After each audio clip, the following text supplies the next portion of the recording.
trafficking, That's good. money for the taker.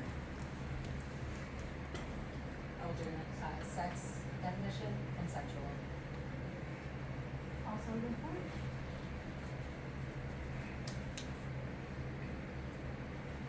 Okay, so I'm gonna read off the running definitions we have here. So for sex, well, let's start with work. Work, how the government visualizes labor for its own continuance. That's the way I shortened it. Another one, expenditure of energy to achieve goals that aren't fun, or aren't for fun, rather, not, it could be fun. Something necessary in order to earn a living. And it's something also that costs. Sex, intimate relationship resulting in pleasure. Is that the other word you used? Closeness, but. And closeness? Or. So for me, like, almost, I think of like the stimulation of sexual imagination in another person's brain. And the reason I go that route is because think of what strippers do. Mm-hmm. They don't even have sex with people, but to me, they're still, in a sense, having sex. Selling a fantasy. Yep. Or not even Bingo. selling, but a That's even a fantasy. better way to, yeah, And this is for sex or sex work? for sex. Wait, for sex work, it'd be selling that sexual imagination for fantasy. Or Right. exchanging. Because I think in a sense you can have sex with someone without even touching them. Yeah. And also for sex work, like, it's that it is consensual, however, there is survival based where you may be doing it because you have to versus because you want to. Really expanding that definition of consensual. We will get to that. Okay. I'm gonna finish reading out what we have. So our last definitions of sex are consensual, just period, and stimulation of sexual imagination in the brain. I have an asterisk here, which relates to here. So this definition is gonna cover sex work too, but selling or exchanging this definition of sex. All right, and of course consensual and survival based. So what the difference is between sex and sex work, according to Haley, is that it's not only consensual but also aids in one's survival. Okay. All right, let's move on. All right, so brief sex work 101. This is a language point. So we hear the term prostitution and prostitute a lot. We have reverses, not to tell you to, anytime you say the word prostitute, now you say sex work and it's the same thing. That's not true. But we're saying why we use this word in certain contexts and that word in other contexts. So prostitution / prostitute, this refers to a criminal offense. So this is a thing on the books. This is a law. You wouldn't call someone a thief probably if you're having dinner with them. You wouldn't call someone an ex-con. You call them a returning citizen. There's a difference between how the law looks at people and how we in a community look at each other. So it centers the person's relationship with the carceral system rather than centering the person. Rather centers a criminal offense, this arbitrary thing a government decided is a thing, rather than the person at all, I would say. It also stigmatizes those who participate in sex trade. So seeing anyone who does any sexual exchange as a criminal obviously is an interesting way to look at another person you're ostensibly could care about. All right, sex work / sex worker. We're just getting the screen, the PowerPoint shared. Oh, no, no, no. Apologies, y'all.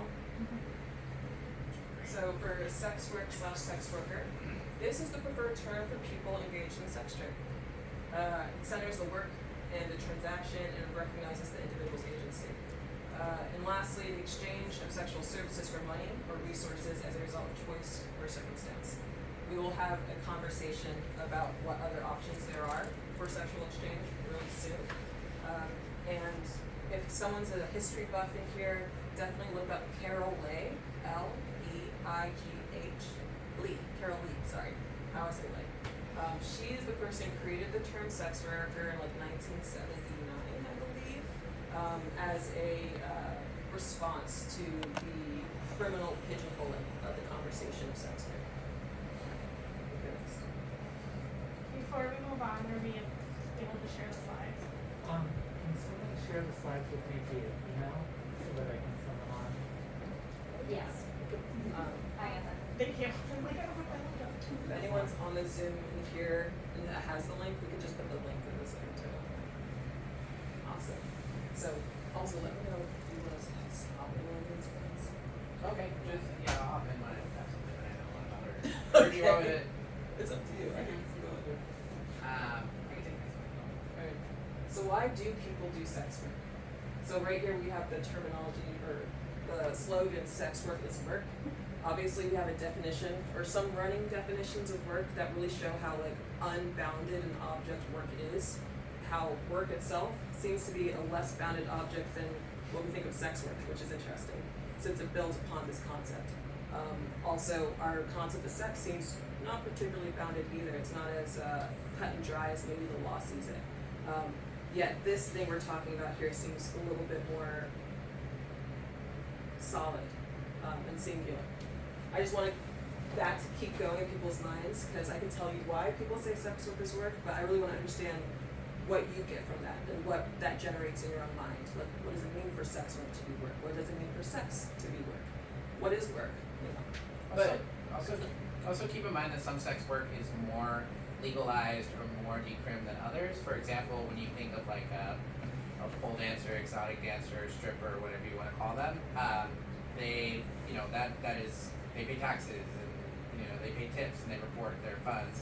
It is more, it's not illegal to do that. Whereas someone, you know, doing sex work on the street, that's illegal under the law, right? So there's different kinds of sex work and different ones have different like acceptance in society and among the police and laws. And then also think about other things. One thing I wanted to touch on too is a lot of people forget is that sometimes even just having sex with someone for like a couch or having sex with someone for a place to stay, for food, to help you pay for a car, things like that are alternatives to money, but it still technically falls under sex work. yeah, that's why we say sex trades a lot because you're trading sex for something. I'm sure everyone's, well, let me not say that. A lot of people might have experiences trading sex for something and not thinking of it as sex work, and not necessarily is. But you might have traded sex to end an argument. You might have traded sex in order to build a relationship with someone who seemed like they were wavering.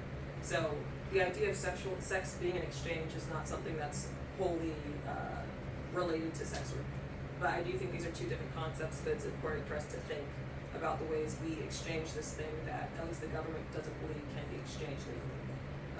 Also, to Leia's point about legality, we have that definition of how the government visualizes our labor.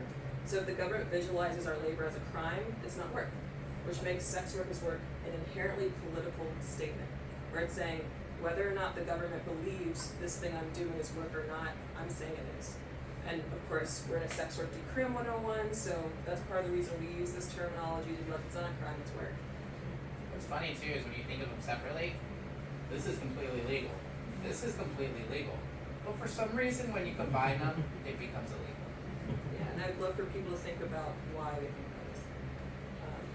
So sex workers choose to do sex work for the reasons that anyone else can choose to do their job. So it might have better pay, more flexibility, better hours, especially if someone's disabled and can only work maybe a few hours a week. In the kind of society, economy we have now, that might not be feasible for you to survive off of. But if you have a decent hourly wage and it's agreeable to you, you might be able to pay off your rent, support your family in that few hours a week that you could actually work. Some people choose sex work and some people kind of find themselves falling into it, right? Some people, particularly trans women of color, often are ostracized by society and they are oppressed and not hired. So it's very difficult to find work. And so consequently, you're like, well, I'm either gonna beg, rob, or maybe I could do some sex work. And that's how a lot of people end up finding themselves doing that because they don't want to be violent. Or don't want to die. Don't want to die. They just want to live. They want to survive at the least. So we have this little graphic here. You love your job, you hate your job. Either way, you deserve a safe, healthy, and dignified workplace. Decriminalizing sex work is a labor justice issue with the two hashtags, sex work is work and rights not rescue. We can talk more about the rescue industry at a different time. We did not put that here, but I love to talk about it. If you ever think about the rescue industry, Google rescue industry, sex work, and the garment industry, you'll have a great time. All right, next slide. Sure, I can do this one. Again, this is a little bit more of like decisions to engage. Yeah, so some people do it because of choice, so they want to do it. Oftentimes people choose to do it. So they have a choice to like indulge in other employment opportunities. Sometimes they do it like part time. They may have like a full time job, but just like maybe on the weekend they just want to make a few bucks or a few nights. You know, maybe I'll post online and do some sex work, or you know, a lot of people stream, right? So that's a choice. So that if they don't have that, maybe they still probably be able to pay the rent. But why is it bad that they can make some extra money this way, right? So why have we ostracized it? Why do we think that this is a bad idea from our society? There are some people that have fallen into it in a circumstance. And again, though, this is, it's important to understand that consent should always be involved for it to be fully really sex work. Otherwise, it's usually abuse. If there's not a consent happening there, somebody is being taken advantage of, and then it enters, you know, either trafficking or some other circumstance that is not technically sex work anymore, probably abuse.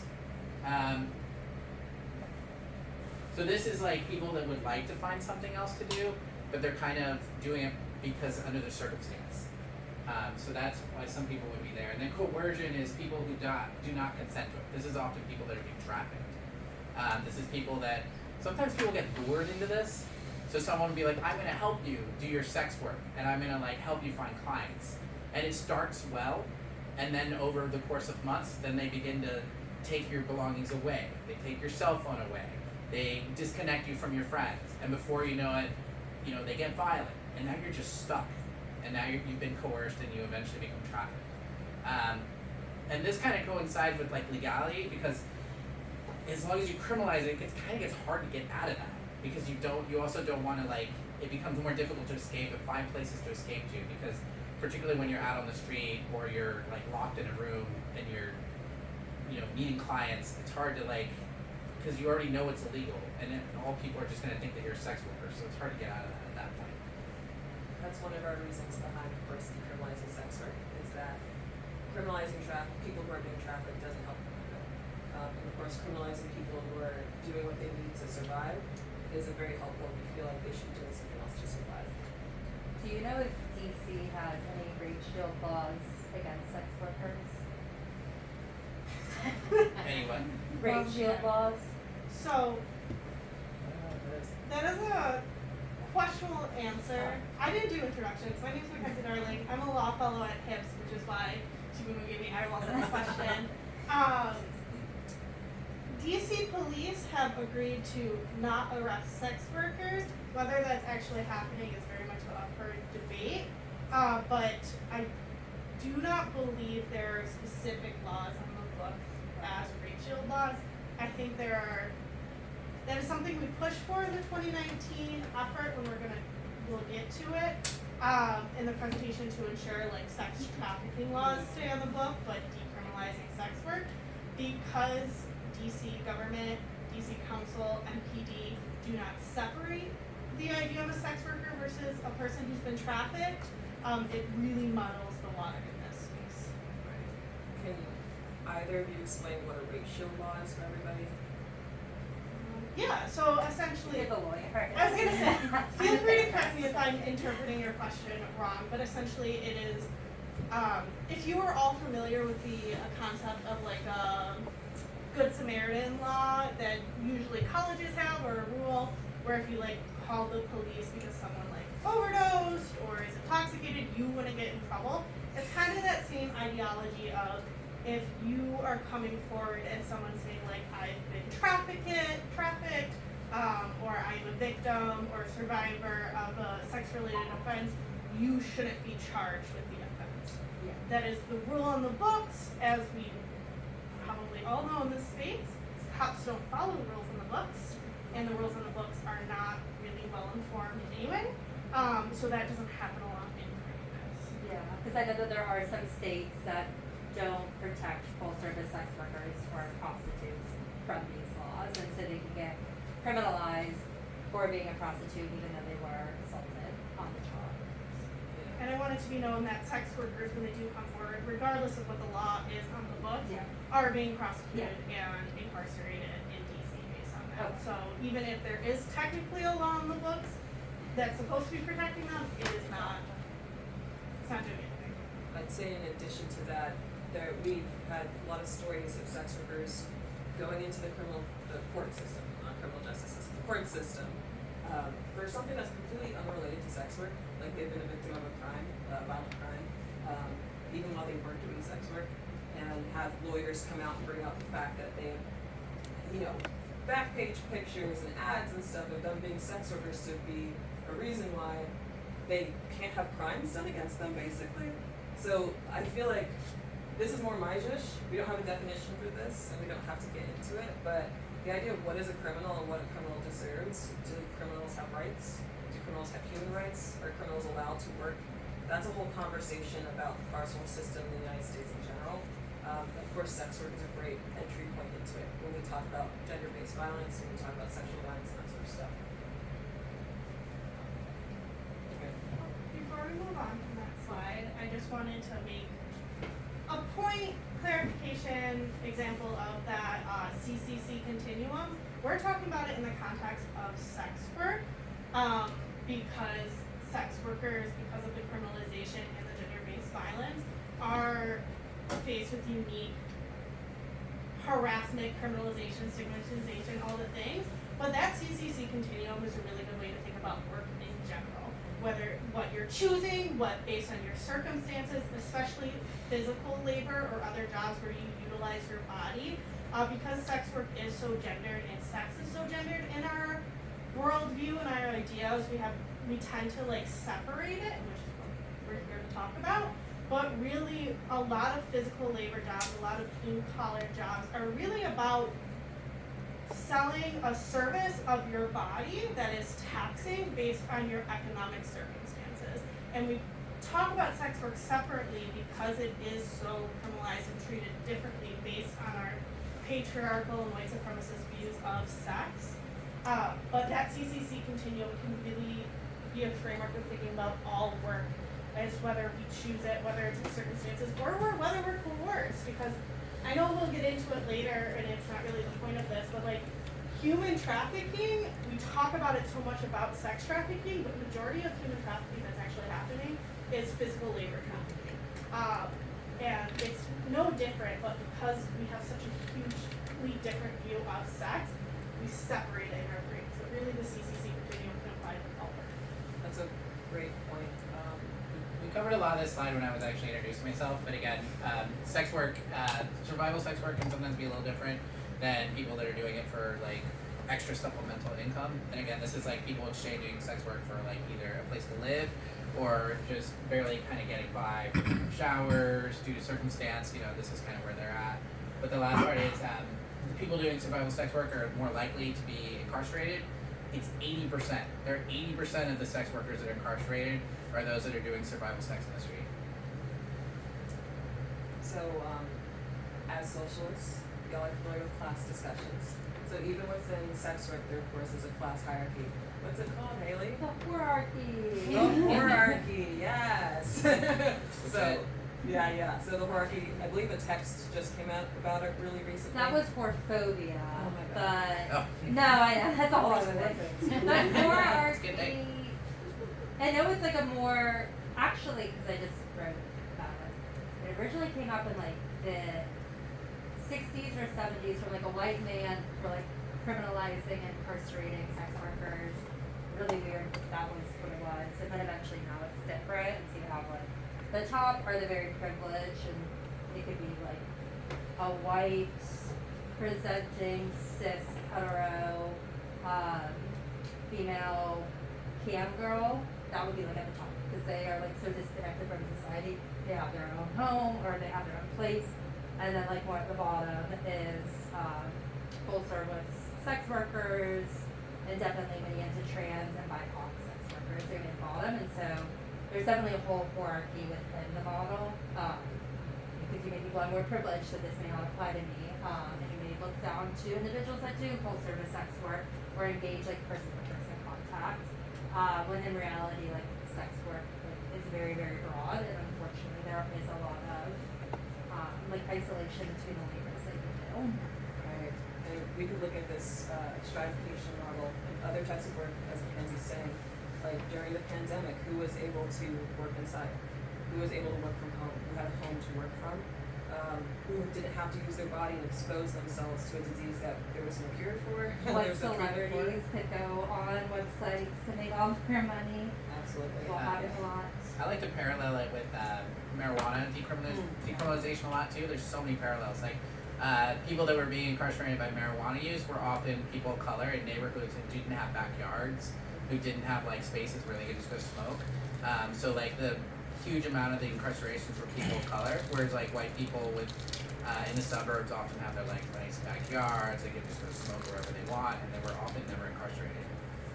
And also just police presence in general. Yeah. Police So like and regardless of the materiality of their property or lack of property, it would also, whereas more of a police presence regardless of actual substance use and based on the social order as deemed by race, class, gender. Right. And you see this even with people who are arrested as clients and third parties in sex working situations. Most of the clients are people of color, usually poor. So you'll see data saying like it's really rich white men who are like hiring sex workers, and like they ain't in the cells though, right? They're not in the John sex schools. addiction. That's what they have. I'm not touching that one. I'm moving on. There's a lot of client diversity. Yeah. I I've been out there. Okay. Do you want to take this one? You want to do this one? Sure. So we've been talking a lot about, work trafficking and of course sex work and sex trafficking, which is just same conversation specific to sex for the reasons Mackenzie brought up, which is that we, at least in the West, have a really interesting idea of what sex is not. And therefore makes it seem exceptional when it's really not. This labor system we're talking about is not necessarily unique to sex workers. What's unique to sex workers is the amount of violence that we've all, as a society, agree that they are allowed to encounter, and maybe even should encounter. So we have some differences here between sex work and trafficking. I'm going to just read the definitions. My eyeballs are bad. So trafficking. The recruitment, transportation, transfer, harboring, or receipt of persons by means of the threat or use of force or other forms of coercion, of abduction, of fraud, of deception, of the abuse of power, or of a position of vulnerability, or of the giving or receiving of payments or benefits to achieve the consent of a person having control over another person for the purposes of exploitation. This definition is from the UN. And we also have a definition of sex work from the UN too. So if you're really only familiar with how the United States talks about this, you may not be familiar with the global conversation where sex workers as a population to be represented in certain like geopolitical conversations. That's not a new thing. It's really newer here. If you really want to look into sex worker organizing that's on and popping for decades, look at it in Brazil. Look at it in Latin America. Look at it in the Caribbean, on the continent, the African continent, in Europe even, where there are sex workers with syndicalist modes of, or unions, sorry, with unions, sorry, small words, with unions, sex workers who own property, sex workers who are actually a part of the political system, a lot of things that we have to shut out anyone who can even be seen as a sex worker out of in the United States. But definition for sex work also from the UN. Sex work is a commercial transaction between consenting adults. I like this definition because you'll often hear consensual sex work. It's more than redundant. I think it's insidious to say consensual sex work. Sex work inherently is consensual. If it's not sex work, it's not consensual. Like the way Rape or trafficking. Yes, rape or If it's not trafficking. consensual. Yeah, the whole like consensual or non-consensual sex work. That's people just. In that earlier slide, we were saying do not just supplant the word prostitute with the word sex work and just say the same shit and not really get into the politics of why those words are different in different contexts. Same vibe here. And same vibe for the term consensual sex work. Consider this too. A lot of police funding goes into stopping sex work, and to them that they're trying to stop trafficking. I think that there needs to be a distinction there for people to understand that that's not the same thing. You need to put funding into stopping trafficking. It's its own thing. So, because people have this idea that if you decriminalize sex work, you're gonna increase trafficking. And then the other thing that's funny is that the federal government's not even good at catching traffickers. Like, they didn't get better when they, with criminalizing sex work. They're just not good at it. They didn't catch that many people. So when they went after Sesta Fosta, which we might cover later, they didn't catch like hundreds of extra traffickers. It just didn't happen. They're just not good at it. Well, also, if you ever want to look at the MPD records, a lot of them are public, and you could use their little like Excel doc that they have for the last few years. You could look at how many people have been arrested for sex work over the last few years, the gender, not the location, which I think is fucked up. They should give us the word location information, and how many people have been arrested for trafficking. I could tell you the trafficking one, it's 0. No one has been arrested for trafficking, but we have dozens and dozens of sex workers, especially as Leia keeps pointing out, trans women of color who are always seen as sex workers, whether they're sex workers or not. We saw that in this, I think it ended in 2016, the prostitution-free zones, or was it 2014? I don't know.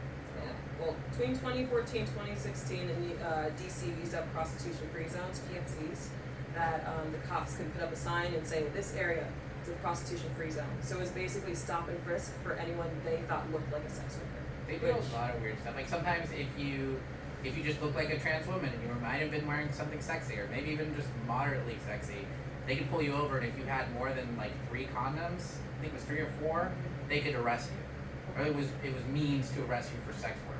There were like some ridiculous laws. And then also regions where there are sex workers, they play with like the one ways of the streets so that like so that the Johns like have to do like weird circles everywhere to like get to them. They cut off streets purposely.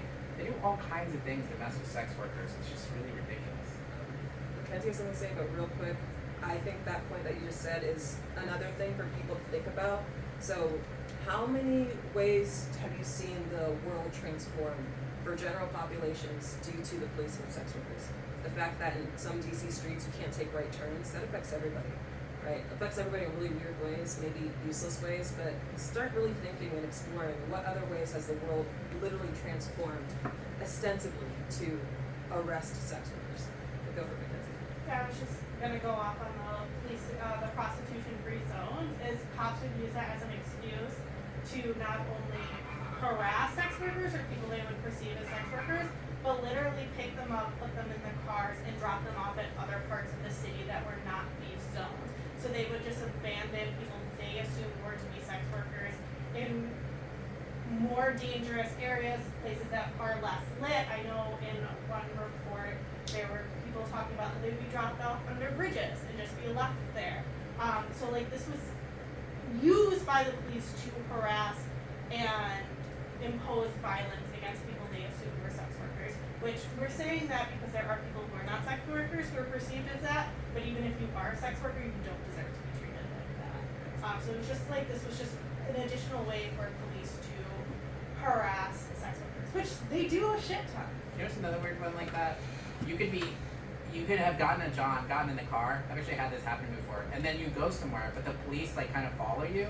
And then finally they stop you when you're like blocks away. You don't even know where you are. And then they force you to get out. And then maybe they'll arrest him or maybe they'll send him away or something. But at that point, I'm like 10 blocks away from where I need to be. And I'm like, how do I get back? What are you doing? And that's where like the decriminalizing would help because it's like you're just harassing us.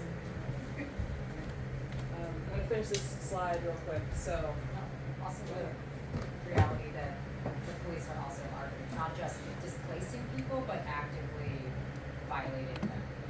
Also, Yeah. there's definitely record of police agitating and harming sex workers and people that are just being thought of as sex workers, actively causing violence. Not surprising, but not just like legal and awkward displacement, but like I have a Right. statistic. So 9 out of 10 trans people have engaged in sex work, and they've also 9 out of 10 trans people who have engaged in sex work have reported harassment, attacks, and being sexually assaulted by the police, according to the 2015 U.S. Trans Survey.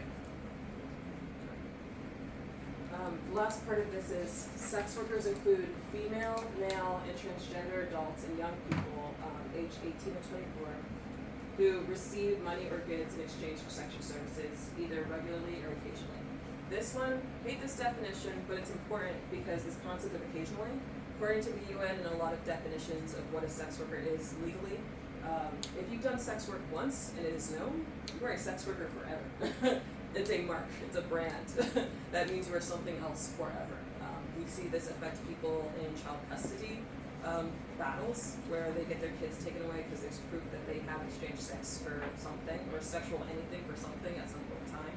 You've probably seen on the news where it's like some high school teacher gets fired because they have an OnlyFans or because they took pictures that seemed too lascivious for the taste in the school that they were in. So when we think about sex work and sex in general, honestly, thinking of how it can affect your own economic standing is really important in how we think about work. All right, we can go to the next slide. Sure. Trafficking is exploitation of another person through force. This is more kind of trafficking stuff. So just more definitions of sex trafficking. Mostly just consent. If it's not consensual, again, it's either rape or it's trafficking. It's one of the two.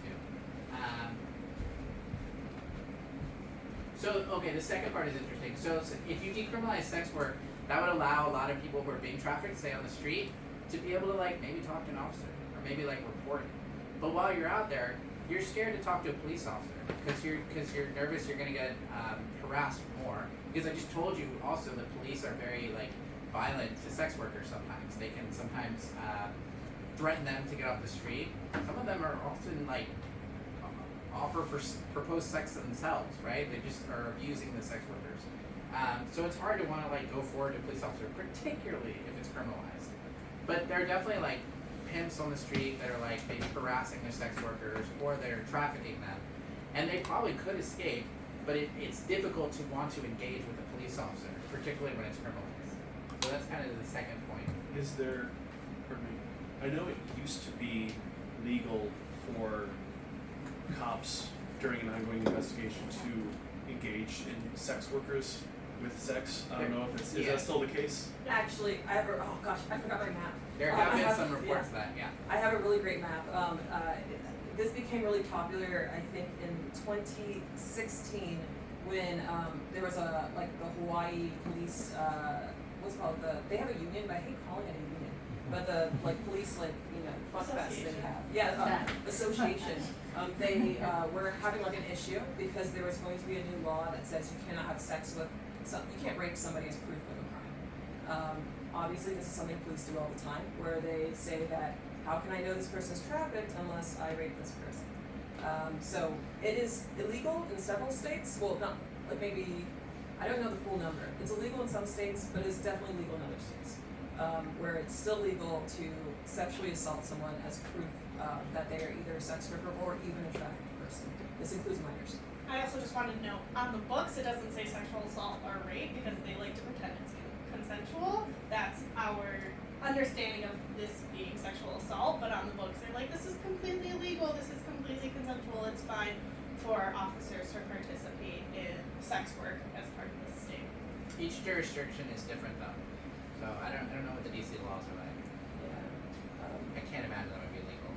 But I know that BuzzFeed made a really fun map. That's why I wanted to bring it. So BuzzFeed made a map in 2016 when this got really popular. So go and check out that one. Another thing that would be interesting to check out is Daniel Holtzclaw. He was a police officer. Again, 2016 was a really weird moment due to Sesta Fossa, which we'll talk about later. But a lot of sex work related coverage was happening at the time, especially investigations of violence against sex work that has been institutionalized. So Daniel Holtzclaw was a police officer in Oklahoma City. He would pull over, he was a traffic cop on the beat, would pull over specifically black women for the most part, check if they had records, and if they did, make them flake him, right? So he would sexually assault specifically black women who had a record, whether or not it was sex work. I think only 13 women came forward at the end of the day. The reason he got caught is because so many news articles say this, that he raped the wrong woman. She didn't have a record. So he got bold, and someone filed a complaint, the one woman without a record. And then after that, we found out not only had the Oklahoma City Police Department had been tracking this, they knew about it. They knew about it. They had all the evidence for it, which is why it was an open and shut case after that. Yeah, I don't even want to get into that, honestly. Please just Google Daniel Holtzclaw. His family made a website talking about how innocent he is. It's a disgusting website. The video of him crying during sentencing is absolutely hilarious. Yeah, if you've ever been on Tits and Sass, so it's like Tits and Ass, but Tits and Sass, it's like a sex worker like blog news website. I don't know if they still have this article, but when Daniel Holtzclaw got arrested, they had a picture of him crying with like a little party hat because it was his birthday. So, you know. What's really wild to go with that is that, like, I've been on a day before where the guy had said that he was an officer, and if I didn't do sexual favor for him, that he would arrest me. I, to this day, don't know if he was actually an officer or not. I think I got out of the car and I just ran because I was so scared. But, like, in that situation, like, he might have been a real cop. He might not have been a real cop. But that's why this is such a problem, that this is, you know, a criminalized sort of thing. Because it's just, like, it allows for situations like that to happen. One last tidbit about police before we go on. If you Google no humans involved, so this is a thing that cops often say whenever a sex worker is murdered. They call it a no humans involved case. It doesn't need to be. It doesn't need to be investigated. It's beyond messed up. It's like fucked up. so many murders, just say like car accidents, anything. They'll say NIH in the police report because they're all usually like sex workers, and they don't view them as humans. There's also a really great, I think Juno Mack, I don't remember who made this documentary, but it was No Humans Involved, about a sex worker, I think in Arizona, who was arrested, kept in a cage outside as a punishment, and died of heat stroke after being kept in that cage for like over a day. So there's. I was just gonna say, I'm glad you mentioned Juno Mack. If you get a chance, they do great like TED Talk about this topic. I don't think it's Juno Mack I'm thinking about, but Juno Mack's awesome. Maybe it's someone else, but Juno Mack, Is it just write that name. Their TED Talk is amazing on this topic. And before we move on, I just wanted to flag your point about the DC law. I don't want to talk out of my ass on this, but I'm pretty sure the law was recently changed a few years back where cops can't have sex with people that they're investigating for sex work. But who would investigate them if they did, right? Yeah, so they essentially can have sex. They can assault people they presume as sex workers. I'm pretty sure it's This is also interesting, as Leia's pointed out, that if you have too many condoms on you, they could say you're a sex worker. So they obviously, like, the burden of evidence here is not high enough that they would need to rape anyone. Absolutely not. The Yeah. probable cause standard for any arrest of a sex work is like literally in the ground. Yeah. The bar is so low. I also know that RAINN, which is the Rape Incest Abuse National Network, they have, you can type in your state and you can actually view all the laws for that state, because that also can help, like, if people do want to go the more judicial route, that you know, like, what the state defines everything as too. Right. Yeah. Really fun to learn. I was just thinking. Yeah. Next slide. Impacts of sex work criminalization.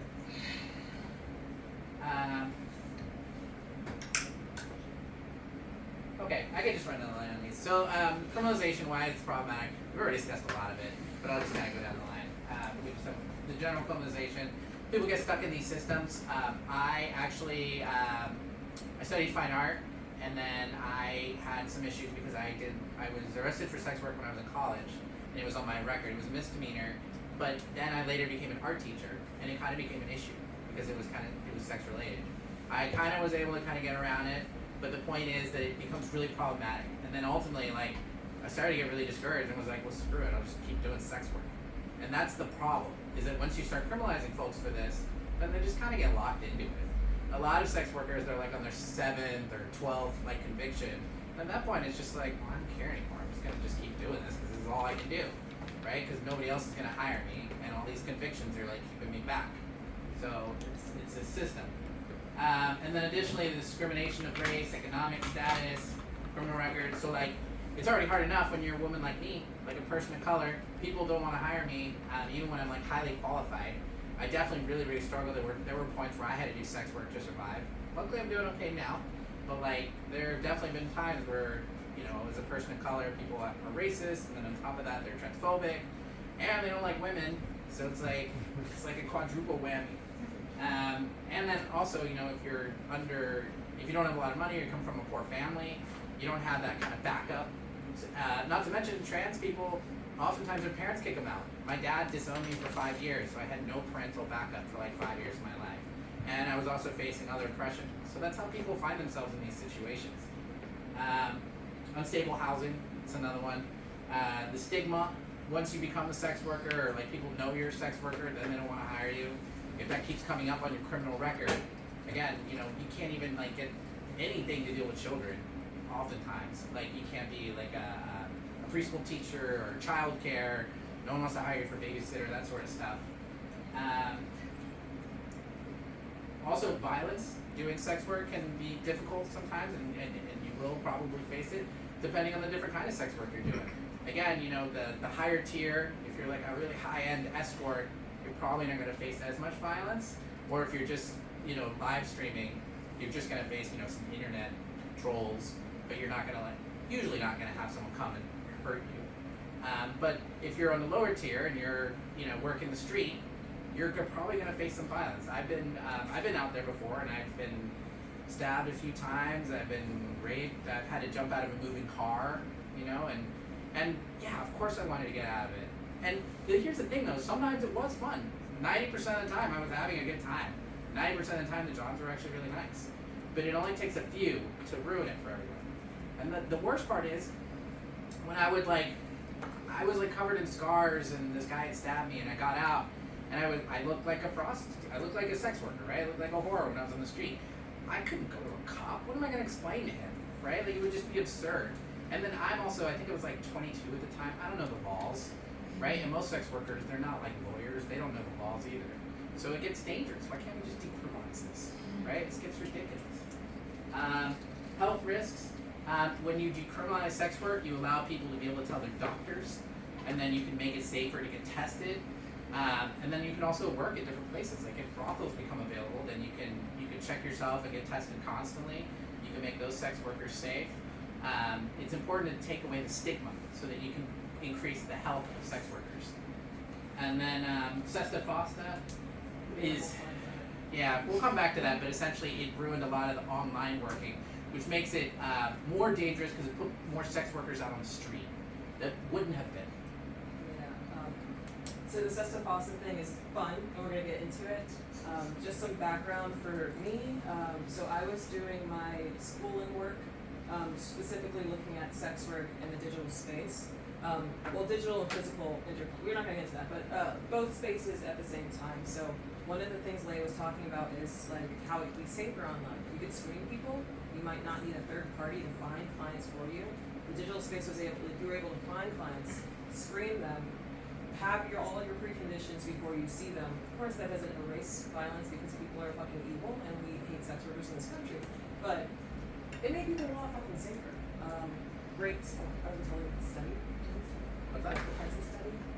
Oh, I don't know. Go ahead. Okay. I'll comment on it, so I have something coming afterwards. Go ahead. Okay, great. Okay. So there's a great Craigslist study. I think it came out of Vanderbilt University in 2014 originally, and then they redid a different version in 2017.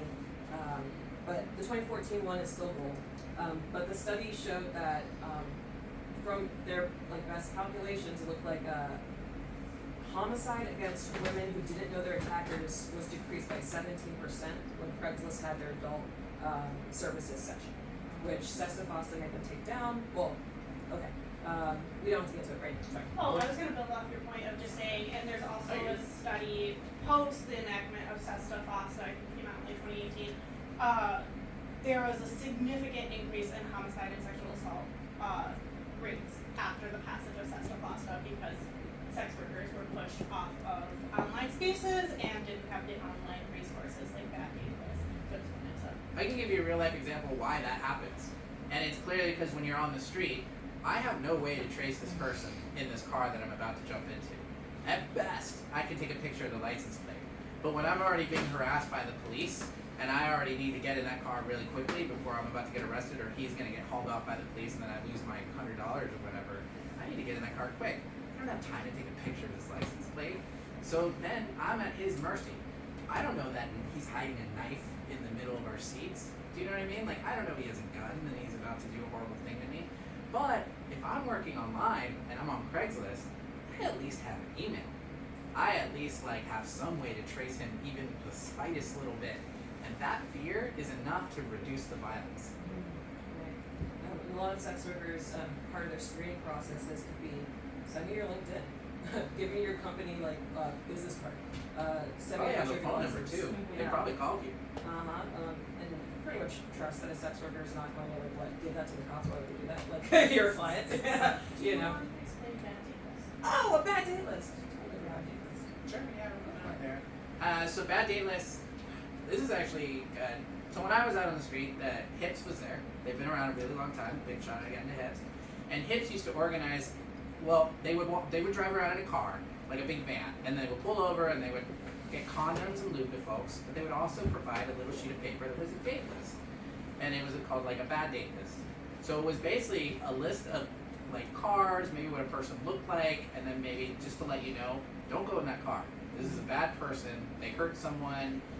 They raped someone or something. So it was really, really helpful. So that's another good way of organizing between sex workers that particularly Hips used to like help and organize. And it was actually really, really helpful sometimes to go through it. And so then if you ever saw this car that looked like something described on your sheet, you'd be like, nope, don't go in there. And it also helps the sex workers because they talk, you know, and they interact with each other. They'll be like, no, don't go in that guy's car. Don't go in that guy's car. Right. That's real. Yeah, and outside of the states where, in places where sex work is less illegal, I won't say like more legal, things like having a bad date list online is legal. So if you go to National Ugly Mugs, that's in the UK, it's like a huge national bad date list where bad dates are going on there. It's iterative too, like a wiki, where you can say, hey, this person's now going by this name, or this person's going by this name now, this is the new email, this is the new username. It was really important before Reciprocity. Let's go to the next slide so we can tell you what that is. Sometimes a bad date is as simple as just them just not paying. You know, that happens a lot too. We did. Are we good? Here. I mean, this is some data. Oh, let's talk about the paper. So we wrote a paper. Yeah, sorry. Don't worry. Hips, Whitman Walker Health, and the O'Neill Institute, which is at the think tank at Georgetown. They are the ones who help us with our law fellows every year too. We got a paper together 2018, just talking about criminalization, the harms against sex workers. I believe it's in the resources slide. So after this, you can check it out and look through it. It's like a 69-page article. I'm sorry, I'm 12. So here's some data from that paper. So of course, criminalization increases violence. It forces sex workers to work in hidden and often more dangerous locations, as we've talked about, places with less light.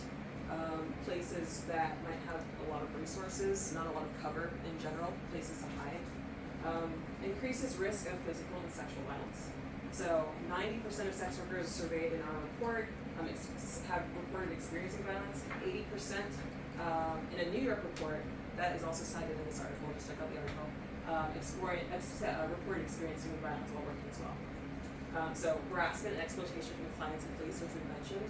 And also, I hate to say just clients and police, some people are just bad actors. Some people are literally just murderers. They just want to hurt somebody. They are posing as clients. Also, like neighbors and people within the communities where sex workers are working on this scroll are also big proponents of harassment. And they're the ones that usually call cops on sex workers. Yeah, or go up to them and do wild shit. So like for us at HIPS, our plan to like look at the entities most violent towards sex workers are it's tripartite. It's clients, police, and residents. So let's not forget residents. I wanted to say something a little bit about like the Green River Killer. So a lot of American serial killers, you'll hear them like the discussion, the narratives that they started when they were young, like hurting animals, and then they hurt maybe people who couldn't say anything or do anything, like a child or someone who's disabled. Or sex workers. So you'll have a lot of stories of serial killers, especially in the States, who killed dozens and dozens of sex workers before they were caught. Specifically because a lot of things we talked about how the United States, this government does not care about these people. Yeah, and the whole no human involved thing, like you see it around. And also think about like even as kids watching cartoons, especially something like Family Guy or something like Goofy, where there are so many dead hooker jokes. You know, the idea that sex workers should be dead, and the idea of sex workers being killed, hurt, maimed, assaulted, like stolen from, made GTA. fun of. Oh, GTA! Yeah. Oh my I hate god. that game so much. Also, Yeah. propaganda, it's so normalized that you don't think about it. Like, criminal minds, CSI, all of those things that are once supposed SVU. SVU, they're supposed to make Yeah. you like cops, are also very much so supposed to make you dehumanize sex workers. They're not people, they're just dead bodies. With, like you said, with this weird ass dichotomy, like selling is legal, fucking is legal, but selling fucking is illegal. Yeah. But if you add a camera and make it pornography, then it's somehow legal again. It's legal again. Yeah. Is that, I don't know. Stupid? Yes. Is that? I mean, it's so easy to just pull out a phone and hit record. Is that ever used as like a tactic for sex workers? If there's ever like a negative police intervention that you've heard of? It's some of it on the street is the combination also of like loitering and you're like kind of sometimes they'll get you on like being in a bad property or something like trespassing. So they'll combine charges sometimes. Sure. And what they'll do is they'll get you to like agree that you solicited, and they'll drop all the other ones. But if you don't, they'll just lock you up for like months and then throw you in court, and then have like 7 charges against you. They do absurd things to get you to like just say, oh, I was a sex worker, and then you get like, I don't know, like 30 days or something. It's just all these really stupid, dumb things. But you're still right. Like maybe I should just put a camera up and be like, hey, we're just shooting porn. There's a lot of rules around that. I would actually recommend Yeah, that. you can't do that, I please. don't. Nobody should do Yeah, that. and also, of course, porn, stripping, these like quasi-legalized places for sex, some sort of erotic exchange, all have its own problems. We are doing a lot of stripper outreach right now due to some employment-related issues we've heard about. I think our most recent negative report was that someone was sexually assaulted in a back room, and they told security, the stripper told security, they let the guy go back out, gave him his money back, and she lost her money, and nothing happened after that. So she was sexually assaulted and just lost her money. She lost the money because she's the one that canceled the champagne room because she was sexually assaulted. So even like you were saying, these legalized settings, because it is so stigmatized and still criminalized on the spectrum, the labor protections are just not there. And so even in these legal spaces of stripping, tap dancing, porn, OnlyFans, these more privileged, more legal areas of sex work still deeply need decriminalization, or otherwise labor rights and labor protections are not going to be there. Right. 2 fun Instagrams for that: Strippers United for stripper stuff, or Dancers Resource. I really enjoy Strippers United specifically. And for porn stuff, follow the BIPOC Adult Industry Collective. I was just on a panel on Monday with Cinnamon Love, who started the BIPOC. She's fired, dude. She's cool as hell. Who started the BIPOC Adult Industry Collective. There's really fun, like, if you're not really used to thinking of this from like a social like theory standpoint, you're really missing out on some really great theory that sex workers are building around so many structures, but of course their own work, talking about how, for instance, in porn, Black actors get paid a lot less in porn. If a white actor, specifically actress usually, is being like, I don't know, asked to do a scene with a Black man, they're like, oh, I'm not there yet, I haven't even done DP. So the idea of interracial IR porn is seen as extreme. That will lower your value as an actress, especially if you haven't been out there for too long. Porn is such a weird industry. Porn is It weird is. as fuck, my dudes. Yeah. But Cinnamon Love is great. Follow the BIPOC Adult Industry Collective. They have really great conversations, and we're doing really cool things. Oh yeah. We're Let's go to the running next a one. little Yeah. tight on time. Sorry. Let's move quick through. Let's move Yeah, it. because some of them are a little repetitive. We talked about You have to talk about health risks, right? Yeah. We have some quotes here too from sex workers we interviewed in the paper.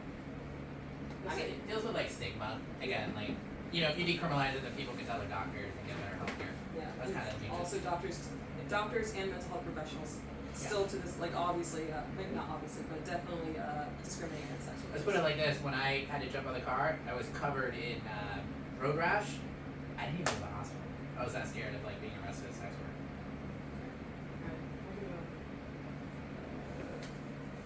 Okay, so this is a HIPS thing. So amongst our clients, 71% of the sex workers report housing as their most immediate need. So this is important because you're like, sex work decrim, yes, this is the most important thing. It's like, actually, a lot of people want a fucking place to live. There's a reason some people are on the street in the first place, as we've discussed. Stigma affects people's ability to find housing because of stuff with police, the surrounding community. I know that some of the houses of trans girls that happened in DC were constantly being harassed by residents. People were constantly calling the cops on them, saying they're doing weird shit, trying to get them kicked out of their housing. Trans women are even harassed in shelters, and oftentimes that's why they need specific LGBTQ shelters, because women don't feel comfortable with trans women around. Yeah, and men are Unfortunately, some cis women don't. I should say. Yeah, and yeah, we talk about lack of shelters. Okay, let's keep it moving. Great citations. One point about housing, also, even if you don't have a criminal record, as a sex worker, you might find barriers to housing access because landlords you can't put sex work down as your job on your permit application. So it is a huge issue, especially as DSA people, you know that landlords fucking suck and housing industry in DC is fucking terrible. And it's really hard for sex workers to be able to report what they do for work, the amount of income they have. They don't necessarily have tax records. That affects all levels of sex Yeah, workers too, absolutely. even the high end. Yes, So that's- strippers cannot say they're a stripper in their landlord. Well, they can, but are you at the house? And then landlords also sexually assault sex workers for housing. Absolutely. Sessa Pasta, this is really important. Okay, so this, honestly, this description is, okay. So expands liability for internet, this is, okay.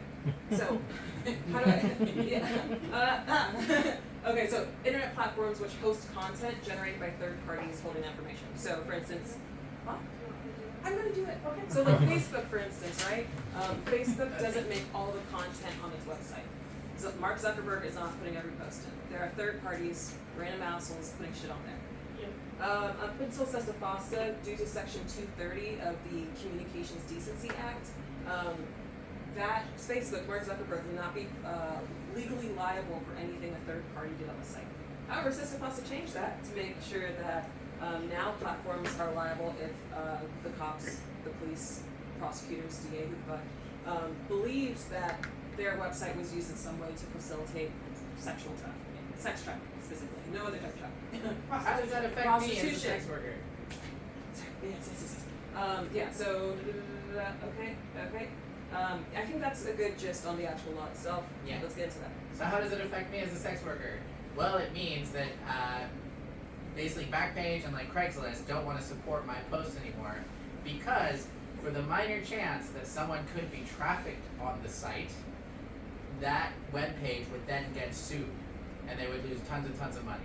So rather than taking that risk, they just cut the pages. It's too high of a risk for them to allow any kind of sex related posts at all. And so what's happened is that me, the sex worker, can no longer post on Backpage and Craigslist where it was safer, and now I have to go out on the street or find some alternatives. Now again, there are other things I could do, but for the, the person who's doing sex work for survivor sex, this is horrible. And in this, when did this pass? In like Trump signed it into 2016. law in 2016. It was like the first thing he did. It's like the first thing he did. So it was disguised as a way to stop trafficking, Yeah. right? Because this way, if someone is using your site to traffic someone, you'll be liable. And in some ways, I can kind of maybe see that argument, but like, you're completely disregarding the secondary fact that like people use it for good things all the time. And the people post on there for sex work positively and they're not being trafficked. Probably like 95% of people are not being trafficked. Sorry, Miss Evans. Also, there's no paper trail. So, there's no evidence that someone's been trafficked because you got rid of the place a paper trail can exist. Tom Dart, fucking sheriff from Chicago, hate this man. I hate him. This is the camera. I hate you, Tom Dart. He even said that, like, after Sesta Fosta passed, it got harder to find traffickers because there's no fucking paper trail. There's no emails. There's no connections. Yeah. This also affected general internet usage. Have you heard of the whole free the nipple thing or female presenting nipples? Now you can't be gay on the internet anymore. You can't do sex shit on the internet. You can't even be like too hot or something on the internet. You can't be hot on the internet anymore. I'm not allowed.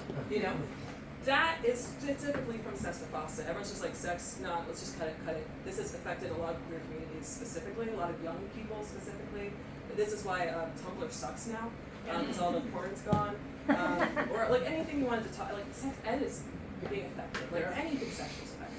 There are still some sites you can post on, but they're often very expensive, and they're not as affordable. Yeah, I'm just thinking about Craigslist and was Sesta Fosta in relation to a Craigslist issue originally? Is that how? Oh yeah. So at first in 2012 they took down their adult content, their adult whatever the fuck, because the feds were threatening. But Sesta Fosta came in. That's why there's no misconnections anymore. That's why M for M, M for W, whatever the fuck is gone. They're like no intimacy at all on the internet allowed anymore because we don't want that smoke. And also with Backpage, they didn't just shut it down. Backpage got raided. They seized the website as if it was land, which I love. I think that's fascinating. They seized the website. You can look at the screenshot. It's all these like federal agencies, including the post office. And another thing with Sesta Fosta, this is the thing that got fucking Kamala Harris to the White House, y'all. I remember hearing about this Kamala, like who the fuck is Kamala Harris? Some random like DA in California, then becomes a senator off of this, then becomes a fucking vice president, and starts talking about how she believes sex work should be decriminalized and then never speaks about it again. I hate you too. Sorry. I just want to make one language point about Sesta Fosta. We're talking about it. Wait, I'm sorry. Are you saying that Kamala Harris wrote this? Oh, she would championed it. Yeah. Really hard. Big supporter. Alright, that's news to me. Yeah, no, that's when I first heard about her in 2016, because everyone's like, some lady in California who locks up parents for their kids being truant is going really hard after this, and then everyone's just like, yo, if this happens, it's gonna change everything, but it's really not gonna. And the next thing you know, she's a senator, so. No. I just wanted to make a point. We're talking about Sesta Fosta as an anti-trafficking law because that's how like senators and politicians champion it. Is this is going to catch sex traffickers? In the actual text of the law, they say prostitution. They do not make any type of distinction between sex trafficking and sex work. This is a very important issue I've written way too many papers about. They don't see, the law does not see sex trafficking and sex work different under Sesta Fosta. It is all considered prostitution. And this is what is causing all of the issues that were talked about, is because the lawmakers refuse to see the difference between the two. And that's why at the beginning we really highlighted and talked about the importance of separating these two concepts, because currently in the law they're not separated at all. And Sesta Fosta is a perfect example of why that's so fucking harmful for sex workers. And for trafficking. And for trafficking. Do we have one on like the difference between criminalization and legalization and all that stuff? Oh my god, I don't think we do. I don't know, Yeah. Okay. Yeah. but we are running behind. What's that? There's an It's coming up. Okay, cool. All right, then I'll go through this one quick. So this is about decriminalization, just super real quick. I'll go through this in a nutshell. So basically, this is saying that when you decriminalize it, you can screen people a little bit better. Again, if it was decriminalized, then I can actually spend time with it, with a guy. I can talk to him in the car, and I can see what his name is. I can get his license plate. I can kind of see if he smells like alcohol. Like I can take my time. But instead, I gotta kind of like jump in there and then be like, all right, hurry up, let's go, let's find a spot. You know what I mean? We're in a rush. Also, online, if you're screening someone, you don't have to like use code words. Like, well, you know, how many roses can you help me out with? No, you can just actually talk like human beings, like any other worker in this earth, and have real like business exchanges. So that's some of the things that we can do if it was decriminalized. Also decreases violence, like we've talked about. Negotiating safer sex. Also, if it's like, you know, you could talk about condoms and you could talk about all that stuff before you even get in the car. But instead, it gets difficult once you're like in a car, once you're like the guy's at your house already, or you're already at his house, and you didn't get a chance to talk about it because you were a little nervous that they were like might have been a police officer. So once you start to get rid of all that, and then you can have real safe like business transactions and conversations like any other worker. Improve public health outcomes. It kind of goes with that. And the last thing I'll say is that in New Zealand, that's where what a lot of our model is based off of, because they have decriminalized it fully in the country of New Zealand, and that since 2003, I think. 3? Yeah. Yes. Wait, for real? Yeah, I think Oh, for a I while. saw the roundness, and I put 3s together to make an 8. Since 2003, it's been decriminalized in New Zealand, and it the health of the sex workers has dramatically increased. So, all right, next slide. And the health of the community at whole. Sex workers are public Which is health my notes. leaders. Unless I saw an 8, it's a 3 and it's an 8. Oh, you guys But are I think probably it's right. 3. Should we get the 10 reasons? No, talk about that. Yeah, you get the gist. Just more reasons. Oh, more to follow. Are you going? Okay, here we go. So this part's interesting. I can cover some of this. So now we're gonna kind of understand why. You've probably heard like, remember marijuana, and people were like, well, why decriminalize it? Why can't we just legalize it? Right? I don't know. Some of you may know that conversation here in D.C., Seattle, Washington. It's very similar, except a little different. Okay? So I'm gonna kind of explain it a little bit. In D.C., in the 2019 bill that we tried to pass, and hopefully future bills we try to pass, we wanted to decriminalize, not legalize. Now, there's an alternative too, okay? There's also the Nordic model. So that's what this is for a minute. The Nordic model is kind of like the in-between. So the Nordic model makes it, it decriminalizes it for the sex worker, but it's still illegal for the job, for the buyer, the client, okay? Now, in Nordic, when I say Nordic model, I mean Nordic countries. I think like Sweden, I think Sweden and a few others in that area. They have this policy. It's flawed, and I can explain why. Remember when I was just talking about how when I'm talking to my client, I don't want to be in a hurry, because if I am, I can't talk about safe sex practices. I can't check his car if he has a knife. I can't see if he smells like alcohol. It becomes more dangerous for me. Not to mention the police are harassing me. So they may not be harassing me as much, but they're still harassing him, which still makes it dangerous for me. Okay? Also, if he's already doing like an illegal thing because he knows he's not supposed to be getting me, then he doesn't care if he takes one extra step to hurt me. And so, and again, there still creates a stigma against the sex worker that like, you're still a bad person because you're doing sex work, because it's bad, it's still illegal for the job. See, my government says it's illegal, right? And so those are all the problems with this model.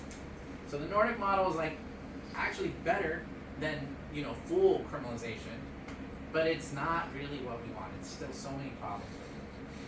All And right. I was gonna jump in and add to this, like really screams like the same like language they use for the abortion fight, like you know, book like pro falling, like a lot of it was like don't criminalize the right said let's not criminalize like the person, let's criminalize the system, and then it leads to all these in reality the negative effects. So I think like we could also see like strategy wise the right oftentimes does this so that like we don't feel like oh the individual is not getting punished but the system's bad, but in reality it just makes everything worse. Systems are not real, really.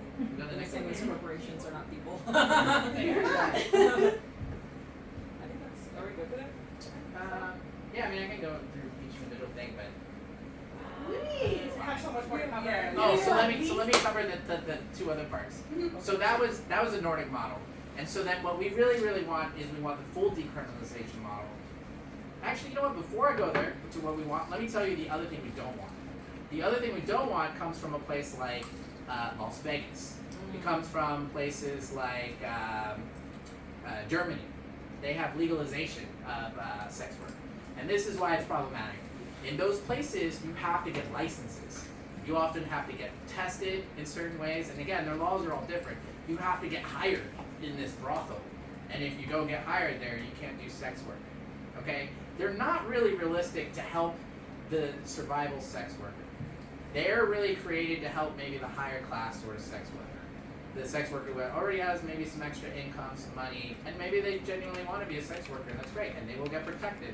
But it doesn't actually help those people that are struggling and desperate to survive and maybe coerced or have found themselves situationally into sex work. So we don't want legalization.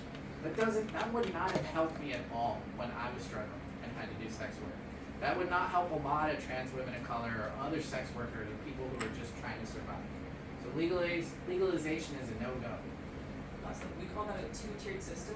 So it makes a two-tiered system of legal sex workers and then criminals still, who will be people of color, trans folks, all these things. So anti that.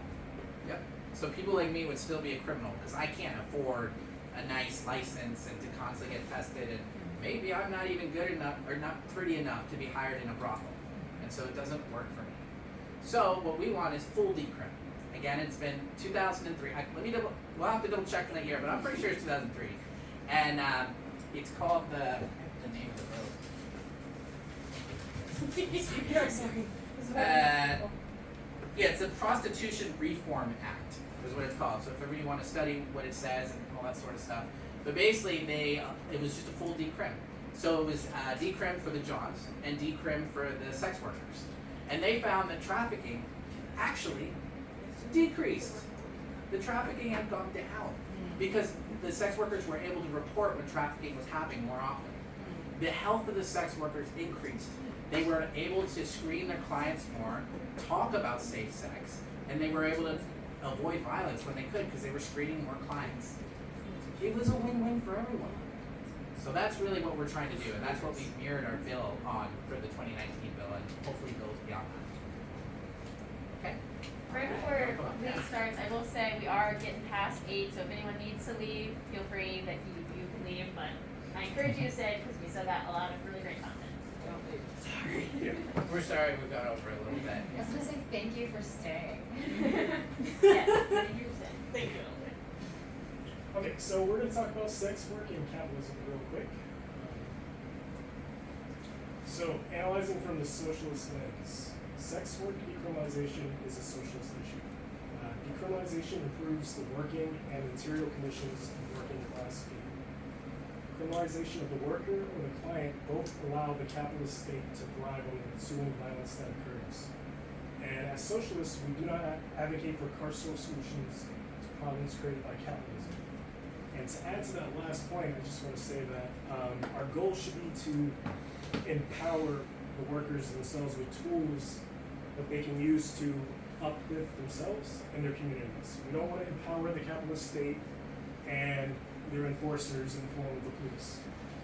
So just keep that in mind when you're thinking about why we're advocating for decriminalization of sex work. Rather than legalization, because that brings the state back in. Yes, Mhm. exactly. So now I want to talk about sex and intimacy as a commodity under capitalism. This particular topic is important because there's a common, I would say, misconception or trope that sex workers are selling their bodies. I think it's important that we push back against this notion, and fortunately we can do that through a socialist framework. So, sex work involves the exchange of sexual services and intimacy, not selling one's body as a commodity. You may ask, what is a commodity? Well, under the Marxist definition, a commodity can be anything that is produced and exchanged for something else. Now, this can be a good or a service. And in the case of sex work, the commodity being exchanged is the sexual service or experience, not the worker's body. Therefore, from a socialist perspective, decriminalizing sex work is not commodifying human bodies. It's not endorsing the commodification of human bodies. It's important for us to reject the notion of selling one's body and reframe our thinking on sex work as providing service. I think this goes into the point I was talking about earlier, where defining sex work as physical labor is like you don't consider construction workers selling the human body, or you consider it the service that they're doing with their body. This is no different, but because patriarchy, white supremacy, capitalism, we don't view it that way. But we, as socialists, we should. Yeah, or even the military, you're literally selling your body, like your life, or even when you donate plasma, it's literally selling your body. That's all I think.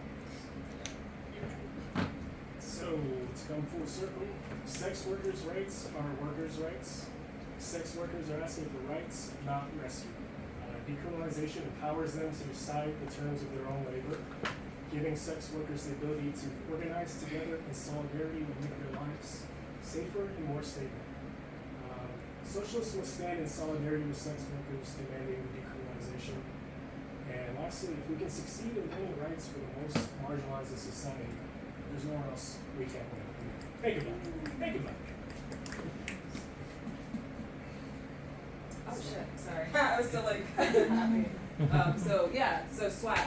So as I said earlier, I'm the Sex Worker Advocates Coalition Coordinator. we had a bill in 2019 to decriminalize sex work, removed all criminal penalties for adult sex work, and retains all existing anti-trafficking provisions. So, all that stuff is still legal. So repeals portions of the code around forfeiture. So like, if a cop arrests you and you have money on you as a sex worker, they steal your money. So don't do that anymore. They also steal your car. I think that's an important note. They can impound your car and then sell it because cops can sell anything they impound. If you're arrested for a prostitution-related violation, both as a sex worker and someone hiring a sex worker. You said arrested, not convicted, right? Yeah, I think it's just arrested. It's just- Don't cite me on that, but I'm like 90% sure. I cover my ass. Repeals penalties for third-party relationships too, only where that are consensual and where the individual is 18 or older, so no minors. A third party, some people always think of third parties as pimps, but yeah, a third party can be a manager, can be someone a procurator who finds your clients.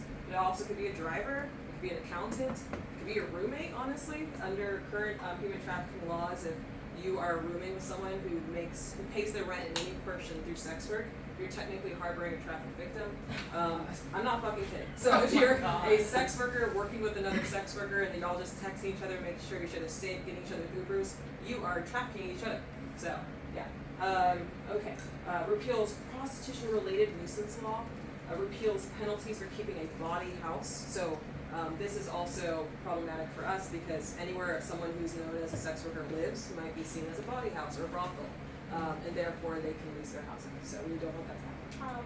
Sorry to interrupt, but to the nuisance law, this is really where residents and neighbors come into play because under this nuisance law, a person can call the cops and say like, I think my neighbor is doing sex work, I think my neighbor is a trafficking victim, and it gives cops full right to go into that house without permission, because under this nuisance law, they're essentially given permission. So that is a huge reason why we include residents and neighbors in our conversations, because they have so much power to enact these on sex workers. And then lastly, it would establish a task force to study the impacts of past criminalization, report on the impacts of the criminalization decrim when it happens, and make recommendations about additional resources. So I want this to be known that, as we said before, decrim is not our only intervention. It's just literally the initial thing we're going to do in order to make sure that people have housing, that people are happy and healthy, and can live as full citizens and do the things they want to do, even if it's not sex work. Just for reference to Community Safety and Health Amendment Act was the name of the act that we tried to pass in 2019. So it did all of these things, or tried to. Yeah. You can go on the council website and watch a 17-hour video. I think I'm hour 13. Or you can read about a 400-page document of the written testimony. No, it's 3,000. 3,000? Yeah, it's over 3,000 pages. Wow. Yeah. So we had people flying in from around the world to come and testify at this thing. It's a super fun hearing to watch. Have a lock-in someday. Just watch it. I mean, I thought it was fun. Really depressing. Yeah. It was a mix between like sex workers desperately pleading to decriminalize it, and then like lawyers kind of swinging in their like trafficked person that they randomly found, like trying to, which would give a sad, tragic traffic story, but you'd also be like, you don't even live here. Yeah, exactly. This has nothing to do with this. That's the part that was fun. Question, are there any federal level efforts that are similar to what you brought to the DC councils? Like a federal sex work decrim for the entire United States? I don't think there's anything like that. Yeah, that's what I'm wondering. I have not seen anything like I that. don't think collective movements, as you said, Harris and Joe Biden briefly talked about being in support of decrim. As we can see, Biden does jack shit. But there's no organized effort. This topic has never really made it into like a political debate on a federal level. It's never been in any of the political debates seriously. On a rare occasion, somebody might mention it in maybe like a review of their topics, but like rare. It's very rare. No, I haven't heard it on a single debate yet. But there is a sex work decrim movement in New York. We know that New York had There's a lot of movements happening in other cities, but not in like a big collective space. hit us up. We could give you so many fucking citations, so many links to stuff. But New York, California, Chicago is having their own moment. Baltimore, actually, in 2020, Yes. Yes. No prosecution. have a no prosecution policy for sex workers. So a cop can arrest someone for being a sex worker and try to send them to jail, but no one's going to prosecute that, which is something that no one here apparently thought would be a good idea. So let's move on to the next slide. All right, how to get involved. So one, volunteer with HIPS. So we have our sex worker safety patrol we're starting up. We had some violence on some of the strolls recently, so we want to make sure that we manifest community around sex workers by just hanging out with them overnight, basically. Not so close that we get in the way of their bag, but you know, off to the side, people know like, hey, we're in community sex workers. We know who you are. We're watching you. Basically, you know, have drinks out, have like a place where they can get condoms, like have a sharps box, all that stuff. Colorful lights for safety. So Tamika Spellman, my boss, thought of this. Basically, if you are on a stroll, or if you live on a stroll, put a colorful light out so that sex workers know that if they need help, like if they're being harassed or violated or someone's threatening them, that they can ask you for help. We had a really awful story of a sex worker who was banging on neighbors' doors while she was bleeding out. She did pass away because no one wanted to open the door for her. And then, of course, our deep canvassing. This is the one we're starting with. We want to do deep canvassing on the strolls of the residents to tell them why they should not call the police on sex workers and talk about ways they can support sex workers in the community. And fingers crossed, knock on wood, hopefully get a resolution, an ANC level resolution towards decrim. You could join the SWAC. You can email myself or Mackenzie. It's just our names at hips.org. We have monthly meetings. We have working groups around fundraising, a working group around outreach, so on and so forth. We should talk about that. Sorry. Oh, shit about that. Yeah, we have also for DSA members, you can join, or you can get in touch with the Political Education Committee. You can join the Socialist Feminist Working Group. I mean, just get involved. You know, there's a lot of different avenues where this issue intersects. You know, so. Also, sorry, not to interrupt. I'm with HIPS, but I'm also a member of DSA and in the SWAC. So if you want to get more involved with HIPS organizing and you don't want to email, you can always DM me and Lee. You guys can come get HIPS volunteer. I don't us. Sorry. Remember the Sorry. meeting we had that was like over an hour long about how we can get involved? Oh yeah. And we can get you more connected into sex worker organizing through that DSA HIPS relationship. And also to plug, if you enjoyed this education socialist night school, we have another one coming up as well as a walking tour. David or Taylor, do you want to share about that? Yeah, so Saturday, March 18th, we're doing a walking tour of plutocratic Washington, D.C. So essentially going where the ultra-wealthy go, and which is City Center, the Carlisle Group. If you don't know them, you will know them. And Pepco headquarters, your local electrical monopoly. And essentially talk about what unites them, other than just there being a lot of money. 3 stops, about 2 hours, less than a mile walk. We'll have snacks and drinks, bathrooms along the way, and it's a good way to get plugged in. We need people to like bring coolers and wheel wagons, and also we'll have a pitch for ways to get involved in other work in DSA beyond education. So we'd love to see y'all there. For those on the Zoom, I put in the link. And there's an email out about that? Is that usually got email? Should, but yeah. I was gonna say find me after to guarantee it, because I don't know if I'll have everyone's email. You can also email us at politicaledca@ndcdsa.org. We have another Socialist Night School coming up. Abolition is a theme. DSA is an abolitionist organization. Our next one, we don't have a date set yet, is going to be likely on decriminalizing poverty. So Hey, I'll be running we will that one. keep this conversation going. We hope you can all make it. We hope you bring your friends. And Next slide, please. Oh, you have a bunch of resources, super fun resources. Just click the link. We're gonna have the slides soon. But super fun text. Well, not you. Well,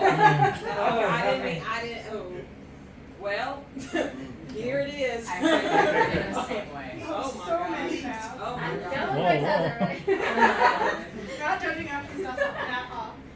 I have a problem. Where? There are a lot of resources. Okay, there are a lot of We resources. made some book recommendations if you want to learn more about sex work because, you know, books are cool. And then that link has a lot of harm reduction. HIPS is a harm reductionist organization. If you come to the Decrim Poverty training we're going to do, we'll talk a lot more about harm reduction, but some of the books we also recommend are harm reductionist books because that's our cool shtick. I'd like to plug another video too. I did this video for this organization called Newsy. If you get a chance, you can check out their video on YouTube. It's a two-part video called Sold in America. And I worked with the woman extensively, and there's a lot of me when we first introduced, before the 2019 bill, I think it was 2017 this happened, and there's a lot of her following me around, and even like when we were in Washington, I forgot where we were introducing the bill. You'll see me and Allison when we were like originally talking the bill for the very first time, and it follows our process and stuff. It's a great video if you want to learn also the differences between, because she goes to Las Vegas and she goes to some of the brothels there, then she like talks to someone like me, and then she talks to some other folks who do sex work. It really covers the whole spectrum of like the state of sex work and like the movement to decriminalize it. And Sold in America. And will there be more workshops on this topic? How do we find more? I mean, why not? Let's do it. Let's do it. I mean, I would coordinate it. I would make it happen. So I guess there will. I will schedule more. Okay. Thank you everyone for being here. Thanks to our amazing presenters. Yeah, and thanks to DSA for helping us do our first like kind of return to form as the sex work movement. This is our first educational event. So thank y'all. Bye bye. I want to give a special shout out to Ashley as well. Oh, LJ has pins. Some Be nice to sex workers. Be nice to sex worker pins. There's also Plan B, condoms, lube, and informational sheets in the back. I know everyone really wants those informational sheets. And we're also here to answer any questions you might have that came up during the presentation. We talked